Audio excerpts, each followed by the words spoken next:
नमस्कार दोस्तों, मेरा नाम है आकाश और स्वागत है आपका इस यूट्यूब चैनल में। तो आज के वीडियो में हम बात करने वाले हैं कि उन कंपनीज़ और उन सेक्टर्स की जिन्हें हमें अवॉइड करना चाहिए अगर हमें लॉन्ग टर्म में स्टॉक मार्केट में वेल्थ क्रिएट करनी है तो। स्टॉक मार्केट में एक कहावत भी है कि we must know what not to do even more than what to do in the market.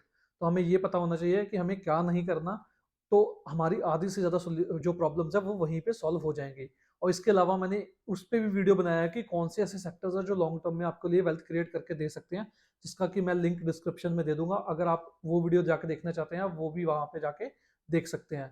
तो चलिए शुरू करते हैं हमारा आज का वीडियो, जिसमें हम बात करेंगे कि उन सेक्टर्स की और उन कंपनीज की जिन्हें हमें अवॉइड करना चाहिए स्टॉक मार्केट में अच्छा करने के लिए।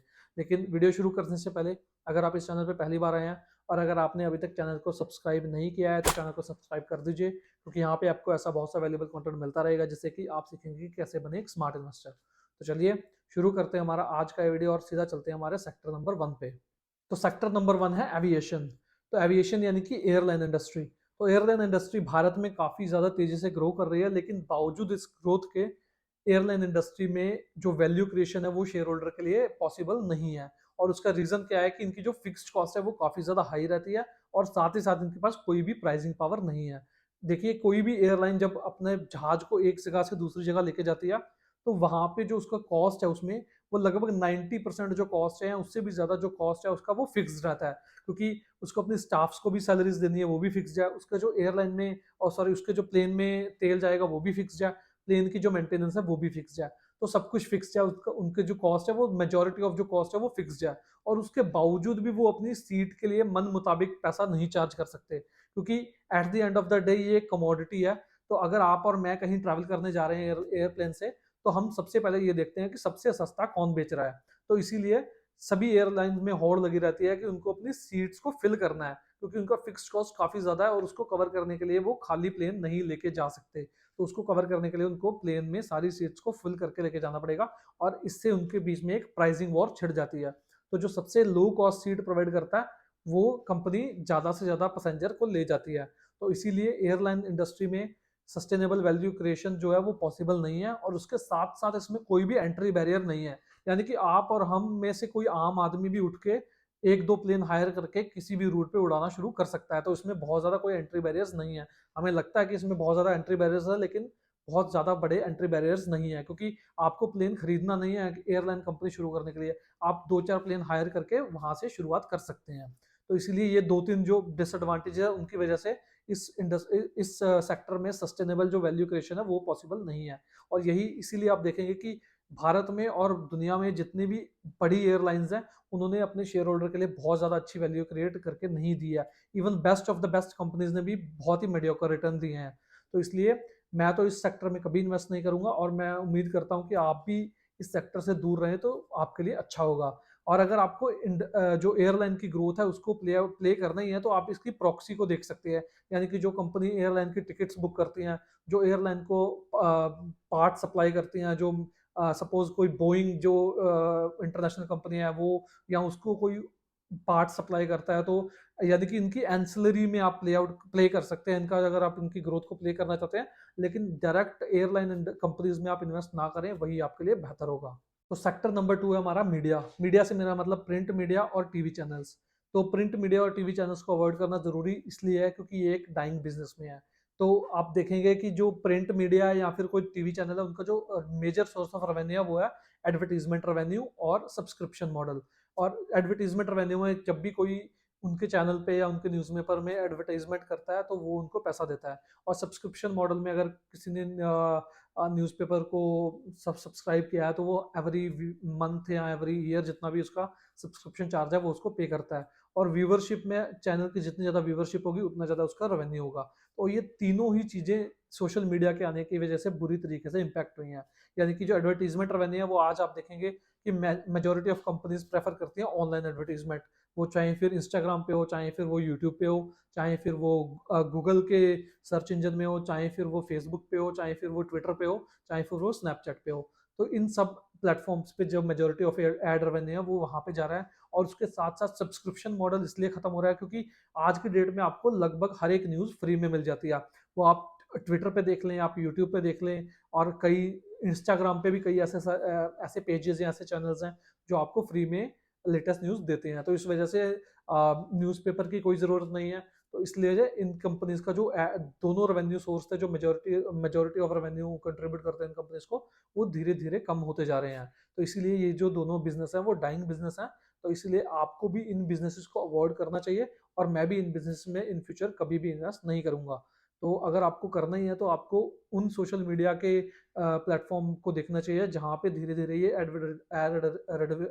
एड एडवर्टाइज़मेंट शिफ्ट हो रहा है। तो ये एक वैल्यू माइग्रेशन प्रोसेस है जो कि ट्रेडिशनल न्यूज़ चैनल से माइग्रेट होके जो लेटेस्ट आज के सोशल मीडिया चैनल्स है वहाँ पे जा रहा है। तो आपको उन कंपनीज को टारगेट करना है जहाँ पे ये रेवेन्यू जा रहा है, वो इन फ्यूचर अच्छा कर सकती हैं। तो जो तीसरा सेक्टर हमारा वो है टेलीकॉम सेक्टर। अब टेलीकॉम सेक्टर में कंपनी तो 2-3 ही बची हैं भारत में, लेकिन उसके बावजूद भी इनका कॉस्ट स्ट्रक्चर इतना हाई है कि इनको पैसा बनाने के लिए बहुत ज़्यादा पैसा इन्वेस्ट करना पड़ेगा। क्योंकि जब 2G से 3G पे कंपनीज मूव की या 3G से 4G या 4G से 5G, तो जो मेंटेनेंस कॉस्ट है, जो लाइन्स को चेंज करने का कॉस्ट है, वो काफ़ी ज़्यादा हाई रहता है। तो ऐसे सिचुएशन में कंपनी को हज़ारों करोड़ रुपया इन्वेस्ट करना पड़ता है सिर्फ उनको मेंटेन और उनको अपग्रेड करने के लिए। और उसके बावजूद कंपनी अपना मन मुताबिक प्राइस नहीं चार्ज कर सकती, क्योंकि सपोज अगर आपको जियो एक महीने का 10,000 रुपये या 2,000 रुपये या 5,000 कुछ भी चार्ज करना चाहिए, अगर वो करे तो उसके बाद एयरटेल आपको अंडर कट करके कम प्राइस में आपको सिम कार्ड ऑफर करेगा, तो आप सब वहां पे चले जाएंगे, क्योंकि आज की डेट में जो नंबर पोर्टेबिलिटी है वो भारत में काफी इजी हो गई है। तो इस कारण से हर कंपनी जो है वो प्राइसिंग पे भी compete करना पड़ता है उसे, और उसके साथ साथ उसे मेंटेनेंस के लिए काफी ज्यादा इन्वेस्ट भी करना पड़ता है बिजनेस में। और तो इसीलिए इस बिजनेस में पैसा बनाना बहुत ही मुश्किल है। और उसके साथ साथ एक और चीज इसमें क्या है कि गवर्नमेंट रेगुलेशन बहुत ज्यादा है। तो उसी उसी वजह से आप अनलिमिटेड प्राइस नहीं चार्ज कर सकते। अगर सारी कंपनी कोऑपरेट करके सोचें कि हम सब हाई प्राइस चार्ज करें और अच्छा पैसा बनाएं, तो ऐसा भी इस इंडस्ट्री में पॉसिबल नहीं है। क्योंकि आज की डेट में जो मोबाइल सिम है वो एक एसेंशियल और एक नेसेसिटी बन गया है सबके लिए, क्योंकि सबके पास एक मोबाइल कनेक्शन होना बहुत ज़रूरी है। इसीलिए इसमें गवर्नमेंट का इंटरफेरेंस काफ़ी ज़्यादा है कि गवर्नमेंट कंपनीज को अनलिमिटेड पैसा नहीं बनाने देंगी इसमें। और उसके साथ साथ इस एक और जो चीज़ है इस बिजनेस में, वो ये है कि इसका जो पेनिट्रेशन है वो कंप्लीट हो चुका है। यानी कि भारत में आज की डेट में हर एक इंसान के पास कम से कम एक मोबाइल कनेक्शन तो है ही है। अब इन फ्यूचर वो बेचेंगे कहाँ पे? तो इसलिए कोई भी इंडस्ट्री में कोई ग्रोथ नहीं है, कोई प्राइसिंग पावर नहीं है, मेंटेनेंस कॉस्ट बहुत हाई है, और अपग्रेडेशन जो कॉस्ट है, जो अगर 5G से जब 6G पे अपग्रेड होगा तो उसका कॉस्ट बहुत ज़्यादा हाई है।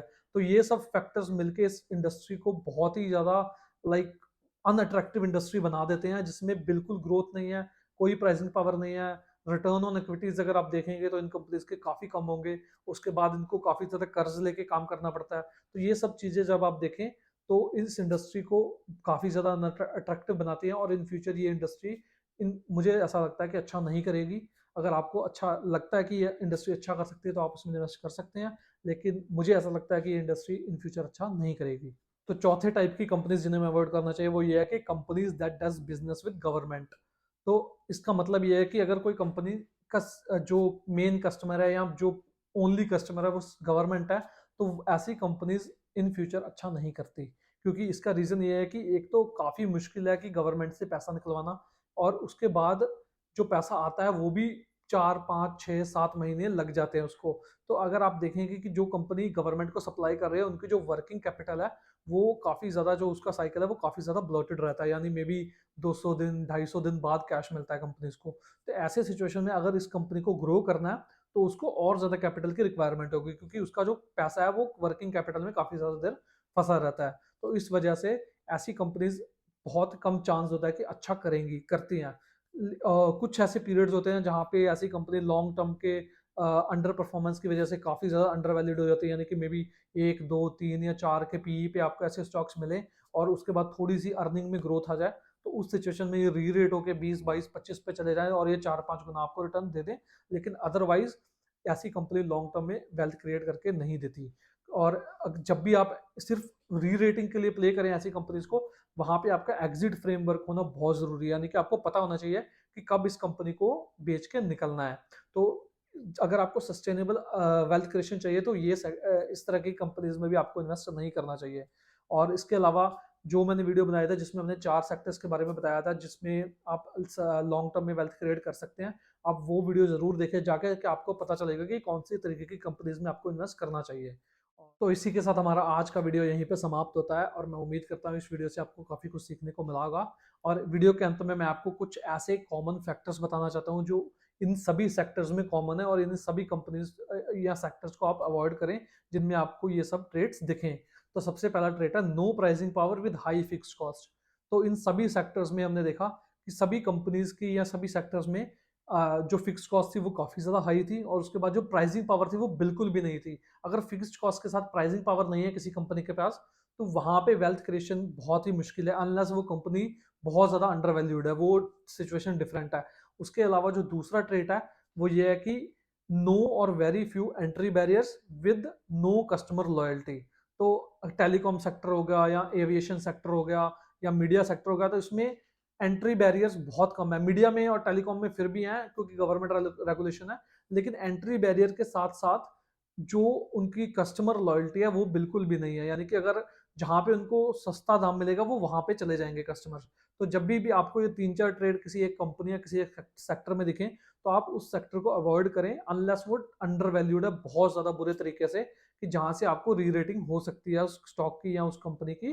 तो वहां पे आप जरूर इन्वेस्ट कर सकते हैं, लेकिन अगर कंपनी का वैल्यूएशन भी फुली वैल्यूड है यानी कि 20, 22, 25 के पीई पे कंपनी कोई ट्रेड कर रही है और ये सब फैक्टर्स आपको दिख रहे हैं तो वहां पे पैसा बनाना थोड़ा मुश्किल है। बन सकता है अगर बुल मार्केट हो, लेकिन चांसेस ये हैं कि आपका पैसा वहां पे नहीं बनेगा। तो ऐसी कंपनीज को आप अवॉइड करें, वही आपके लिए बेहतर होगा। और मैं उम्मीद करता हूँ कि इस वीडियो से आपको काफी कुछ सीखने को मिला होगा और इन फ्यूचर आपको और भी ऐसी वीडियो अगर चाहिए तो आप इस चैनल को सब्सक्राइब कर लें क्योंकि यहाँ पे मैं आपके लिए ऐसा बहुत सा वैल्यूएबल कंटेंट लाता रहूंगा जिससे कि आप सीखेंगे कि कैसे बने एक स्मार्ट इन्वेस्टर।